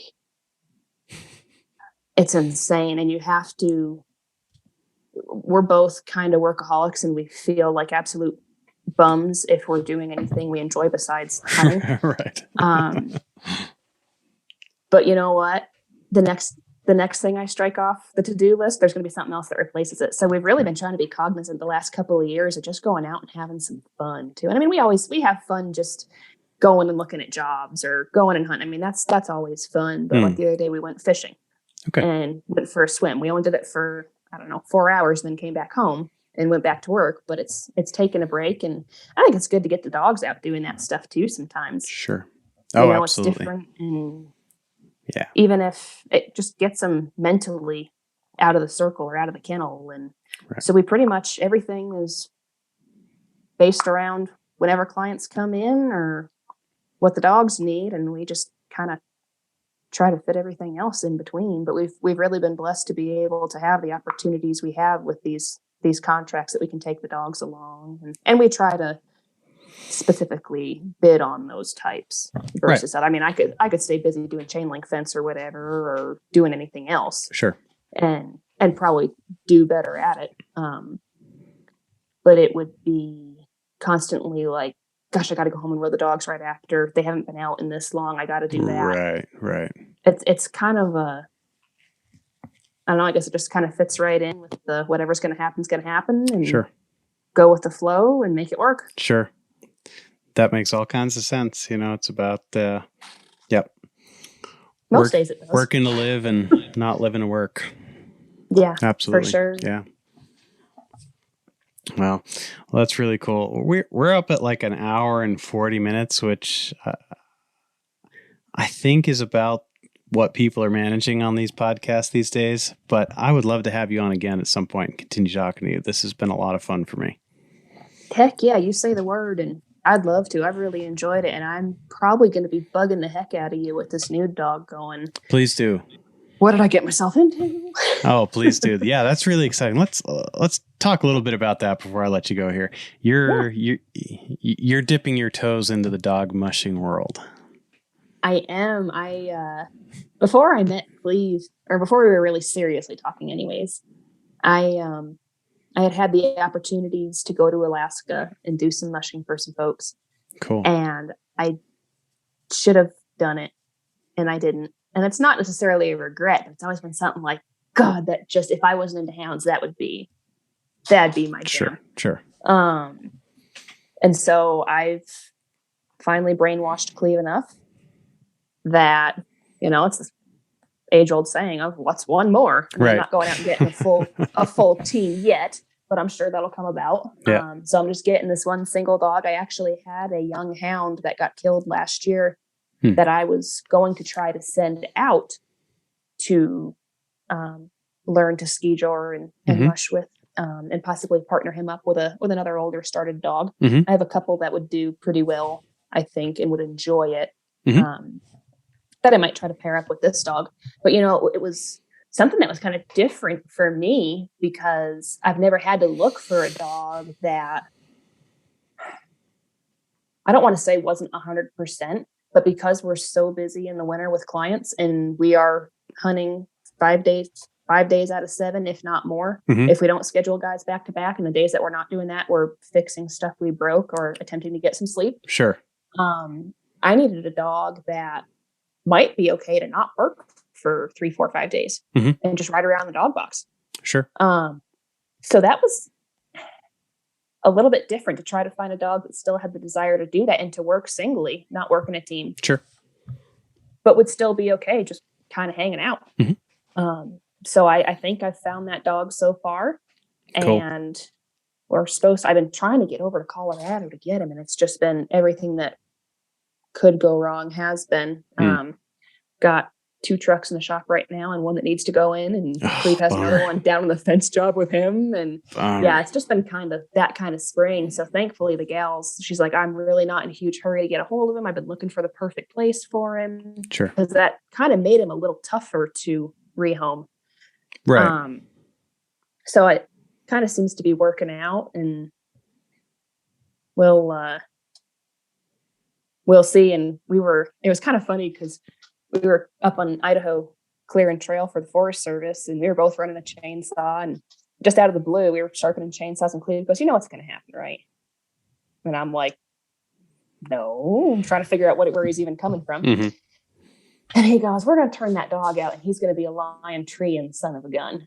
Oh yeah. With the hounds. And I'm like, yeah, probably so. Oh, and now I've been on this pug kick for a while, because I just want a really dumb dog I don't have to think about and try to mentally outfox every day in a battle of the wits. Yep. And I had put on Facebook, there's a gal that breeds pugs that actually have noses and can breathe. I saw that. Yeah. Like the pugs working cattle or something. Yeah. That was. Yep. And they go 18 miles with her behind her horses. And I'm like, you literally realize we're going to have a hound running with a sled dog, and behind my skis or snowboard is going to be this little tiny sled that has a pug sitting in it. And I'm just going to go by, and someone's going to pass me and be like, what the heck is this? What is he a circus ringleader? The poor guy. I mean, he's a saint, and he has a really hard time telling me no. So I try really hard to not take advantage of that. But if we were home all the time, I'd have a freaking zoo. It'd be like Noah's Ark. Yep. No, I'm my wife is the same. She's such a sweetheart. I love her to death. I try not to take advantage of the fact that she very rarely says no to me.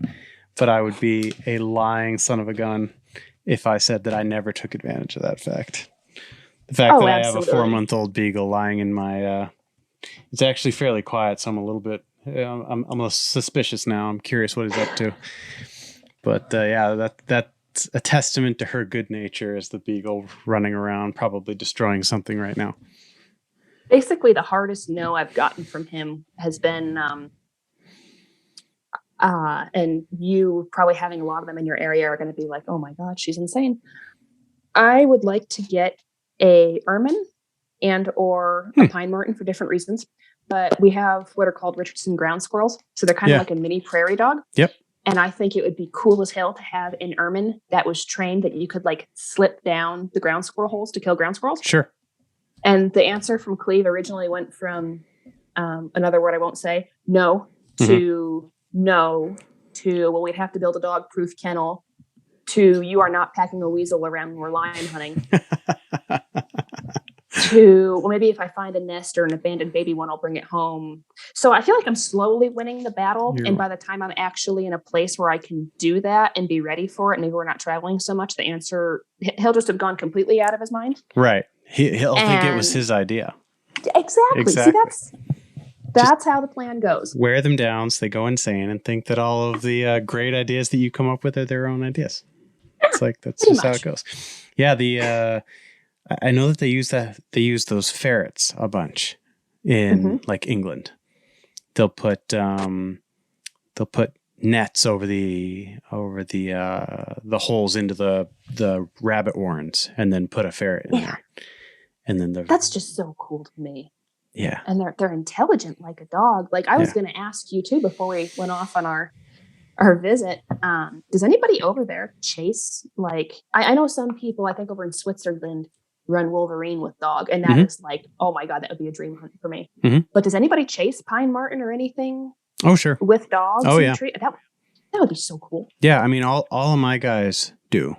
All of my dogs do. It's kind of a, you know, some people will break their dogs off of pine marten if they're running like foxes or something. You know, and certainly if you're running something like moose, you know, you don't want your dog dropping a big, you know, several freezers worth of meat to go and chase a pine marten. That would be a bummer. But which that's a whole nother hunt. That's just mind blowing to me. Is the moose? That's dogs. crazy.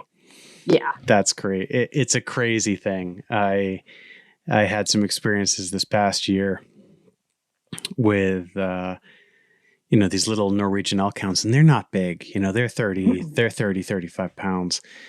You know, I had a 35-pound Norwegian elk hound stop what would that have been? She was close to 900 pounds, not dressed out, moose cow. Stopped it in the road and held it there long enough for me to get in and shoot it. That's just insane. Now, are your moose, because like, I'm not sure what you guys have as far as like wolf type issues there. So are they less dog aggressive than say like an Alaskan or our moose? I would say so. Yeah. I mean, we've got wolves here, but they're few and far between. It's a very small population, mainly because they let a lot of the livestock out in the mountains to graze in the pastures, mountain pastures during the summertime. And they don't have shepherds up there with them anymore. So the solution to that has just been to basically remove the threat to their livestock. So there's not a idea. Yeah, I mean, there's not a lot of the big predators. So, you know, we've got some wolverines, got some lynx, very few wolves, and, you know, a few bears. Gotcha. So it is definitely a different deal, you know, and I grew up in Maine and, you know, spent some time in Alaska. You know, there, if you bumped into a moose on the trail with your dog team, that was a scary deal, you know, and I've done it a bunch here, and I've only had one time where it got a little bit hairy. Gotcha. And that was during an unusually snowy winter where the moose was just exhausted. It got up onto the dog trail where it could stand without sinking up to its neck, and it was just exhausted. Yeah. And that's fair enough. That's fair enough. It was fighting for the right to lay down and take a nap, basically, is what it came down to. But yeah, those little Norwegian elk hounds, man, they're something else. That's a special type of dog. Yeah, for sure. I really don't have a ton of places I would like to travel outside the country, but Norway is definitely one. My dad was there for work last year, and he didn't get to see a ton of the country, but he said it was pretty neat. And I'd love to go along on some of those hunts and just see the differences, and just the countryside looks beautiful. And maybe it's different, place. You know, it's like everybody who visits the West expects it to look like Yellowstone, Albuquerque, New Mexico, you know, right. or Nevada. So maybe some of that's the touristy social media stuff too, but that is definitely a place I would like to go. You can definitely find places in Norway that are not spectacular and not particularly nice. I mean, like anywhere in the world you go. But just in terms of sort of the opportunities available to have your breath taken away, Norway's a breathtaking place. It really is. Like, I've lived here for 15 years and I'm still like a little bit blown away. Or not quite 15 years. I guess I've been here for 13 years. I'm still blown away by the rawness, the natural beauty, the mountains, the plateaus, the fjords. It is a beautiful, beautiful place. So now my list is like number 1, go visit Martin Bucer's kennel, and then number 2, go visit Bear Saragossa. Yeah, definitely. Just pack it all up. We'll go. We'll get out with the hounds, because that's another thing with Norway that I really appreciate. Is it is just a hound hunter's paradise. It is. Now, do you guys have some of the same oddities that, like, I believe maybe it's Australia or New Zealand has, where like you can't crossbreed hunting dogs? I was talking to. No, thank God. I'm trying to think. I'm gonna butcher his last name. Alex Chris Dick, I believe, is how it's pronounced. Yeah. Yep. And we were talking about beagles and beagle crosses and stuff, and he was explaining how you're not allowed to cross. If I'm recollecting correctly, I may be totally screwing this up. Mm-hmm. But I believe you're not allowed to crossbreed like different types of dogs like that. Really? Wow. And I know some of the European countries are like pretty hard on things. Like back in the day, a lot of Europe or England was on labs that were vocal. That was a hard call. Yep. If they were barky type dogs. So Sure. I don't know how much of that carried over still, or if it was just kind of a free for all over where you're at.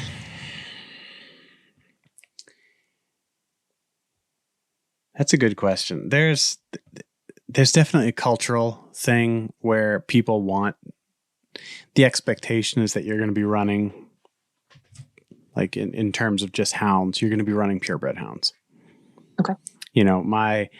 My first hound was a purebred, or she's still here, is a purebred like running walker, American foxhound.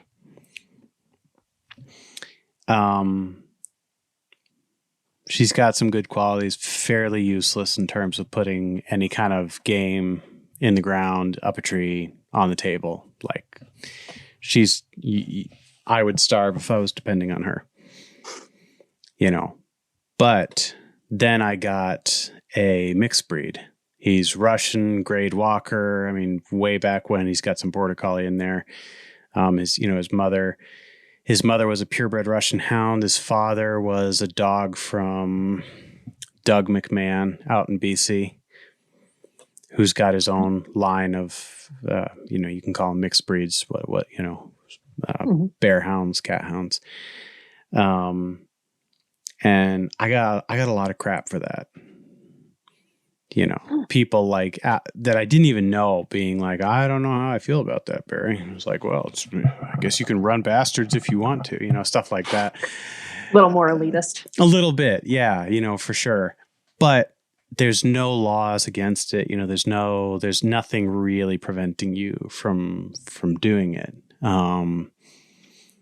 And for somebody like me, who in terms of the purebred dog world is probably a little bit of an anarchist, I've got a purebred beagle that I will never, ever take to a trial. Mm-hmm. I will never, ever take him to a bench show. The people that love that kind of stuff, that's good for them. No issues with that whatsoever, but that stuff is not for me. Mm-hmm. And, I'm a little bit of an oddity here for that reason. Like, I'm looked at as a little bit of like, I'm a little bit strange because, why would you have a purebred dog if you weren't going to, go and prance around with it for, for a judge, I guess, but, most people have a breed that they prefer to hunt. The real popular breeds over here are like the Finnish hounds. And then there's some native Scandinavian hound breeds that are really they're really interesting. The gene pool of those hounds have gotten really, really small to the point where they've had to bring in other breeds to breed into the gene pool to sort of preserve because the inbreed coefficient got so high, Right. that the dogs are having some major issues. But I'm sure I would get a lot of crap if I ever bred I wouldn't do this, mainly because of the female. But, if I ever bred the beagle to a foxhound, I'd get all kinds of crap for that here. But Gotcha. there's no law against it. No, nobody would cause real problems apart from sort of some light social media trolling. Mm-hmm. Oh, that's always good. That's always fun. So I guess I have one more question for you before I quit holding you hostage. Do you notice a difference over there where maybe it is a little more, I don't want to say traditional to be working dogs, but do you notice a difference in the anti-movements? Oh, for sure. Versus America? Like, is there more or less? No. The hunting is such an integral part of the Norwegian culture that, moose hunting, that's still a huge deal here. Like, big parts of the Norwegian population still take the first week of moose hunting off from work. They take one of their vacation weeks to go moose hunting. The most popular breed of dog in Norway is still one of the most popular breeds of dog is the Gordon Setter. Most of those are still used for hunting birds. Another very popular breed is obviously the Norwegian elk hound. Most of those are used for hunting moose. It's a much more normal thing here than I think that it is in certain parts of the United States anyway. Okay, that makes sense. There's definitely people that are against it. There's definitely anti-hunters here as well, but they're much more of a niche thing when it comes to just standard, standard stuff. Having said that, the few of them that are here have managed to have pushed through some legislation that is a bit of a bummer.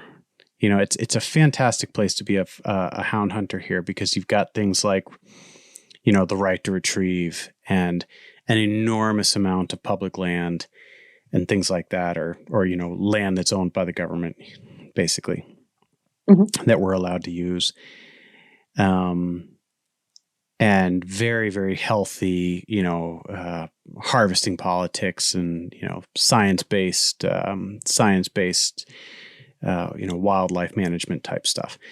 So it's a great, great place. But there are some things that do drive me a little bit crazy that were sort of, as these rules and regulations were being put in place in the first place, just I don't know whether they were antis or just totally clueless.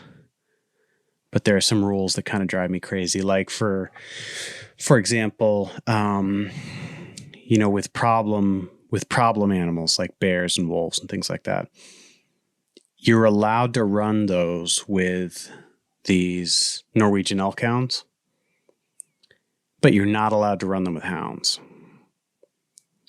Because the Norwegian elk hounds, they'll follow behind and bark, but they won't engage. The hounds will molest. Gotcha. Which, a hound that tries to wail on a European brown bear that's going to be an ex-hound pretty quick. Yeah, that's kind of interesting. Yeah, it's a weird bit of legislation, and then they've got things like I can hunt foxes and lynx with my tall hounds, but that's it. That's it. Really? Yeah. Lynx is one of my bucket list critters, and I don't have a very big list, but yeah, they're cool, and hunting them with the hounds is an amazing thing. That's a lot of fun. But it goes based off of shoulder height. So a beagle that can hunt hare, roe deer. I can hunt hare with my hounds as well. But that can run hare, roe deer, red deer, moose, lynx, fox, badger, wolverine. I mean, basically anything that I want to hunt with a beagle, I can hunt with a beagle because it's small enough that they consider it to be too small to be able to put any pressure on an animal that would be detrimental to its overall health. Okay. And do you think is that almost like an offensive move to try and keep the antis at bay, or was that something that was put in or was that just this is how we're going to do it because they didn't know any different? That's a really good question. So many of these laws have been in place for such a long time. I don't know when specifically the height requirements. I don't know when that became law, but and I don't know what motivated it to become law, whether that was just somebody saying like, well, a tall dog can run a lot faster, so we'll just put some arbitrary 16-inch at the shoulder, height limit, or whether it was to placate the antis, or whether it was driven by, I'm not 100% sure, but Norway's a very, very good place to be a houndsman. I don't need to worry about getting my dogs back. If anybody took my dogs and tossed them in their garage because they were on their property, that person would have some major legal issues on their hands. Not for me. I mean, it's so full-blown illegal to do something like that here, which I love. I love that I don't need to worry about that kind of garbage. Man, that is awesome. Now I went from wanting to visit on like a level 7 to now it's like a level 10. Yeah, well, just, pack up some dogs, a mule or two, and come on out. Oh, well, that new one, she's so tall, her legs are long. If I leave now, I'll get there about this time next year, and we'll be good to go. That's right. And hopefully they don't have... tired, but... I'll check into the horse rules. Maybe they have some... You can't pursue game on a mule over so and so many hands. It's kind of funny you say that. One of the things we're thinking about with her, and I'd rather hold one back all day long than pedal one all day long. But you get into them bigger mules, or those mules that really have a good neck slap and walk. Mm-hmm. Sometimes they go too fast for those dogs to be able to hunt thoroughly in the dirt. Sure, that makes sense. Kind of something you don't really think about a whole lot per se. I never would have considered that. Thought about before. Right, I never would have considered that. That's really interesting. Wow. Huh. It's a lot of... You guys have a lot going on, and a lot of knowledge about a lot of different things. It's really the mule thing I never would have considered. That's interesting. They are a different critter for sure. There's I've heard the saying, what's the pros and cons of a mule, and the con is they're not a horse. The pro is they're not a horse. They're not a horse. Right? So they're an interesting critter for sure. I've learned a lot, and even with this young one here, I mean, she's taught me a lot. She's cool. She looks at life a little different, and just trying to get around her. A quiet person makes a spooky horse, but at the same time, you try to be considerate to their working level. Sure. So it's kind of like a weird little dance you got to do with them, but if you do it right, they're pretty unbeatable. That's cool. Wow, that's cool. Huh. I'm gonna have you back on. We're gonna talk more beagles. We're gonna talk more mules. Heck yeah! You just say the word. All right. I really appreciate you coming on, Becky. I know you guys are busy, and I appreciate you taking the time to talk to me. And it's been a lot of fun. We've managed to cross the 2-hour mark, and it's just flown by. This has been a ton of fun. Yeah, for sure. Me too. I'm already looking forward to the next one. Likewise. All right. You take care of yourself. You too. You go see what that beagle's destroyed. I'm going to go see what's going on because that silence is suspicious. All right. We'll talk to you next time. We'll see you later. Bye-bye. Bye-bye.